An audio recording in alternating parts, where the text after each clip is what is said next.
যে হামলা করছে তারা অসৎ কর্মের সাথে জড়িত ছিল। তারা মোংলায় বাবার ব্যবসা করে, মাদকের ব্যবসা করে, যত অবৈধ কাজের সাথে জড়িত তারা এই মুন্নারকে আক্রমণ করছে। সবাই সজাগ থাকতে হবে ভাইয়েরা। যারা দলকে ভালোবাসে না তাদেরকে কেউ আপনারা প্রশ্রয় দেন না।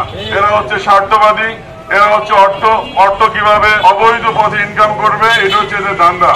যদি আমরা মুন্নাকে ভালোবাসি, মুন্নার ট্রিটমেন্ট কিভাবে হবে, মুন্নার বাল বাচ্চা কিভাবে খাবে, সবাই মিলে তাকে সহযোগিতা করি। মুন্না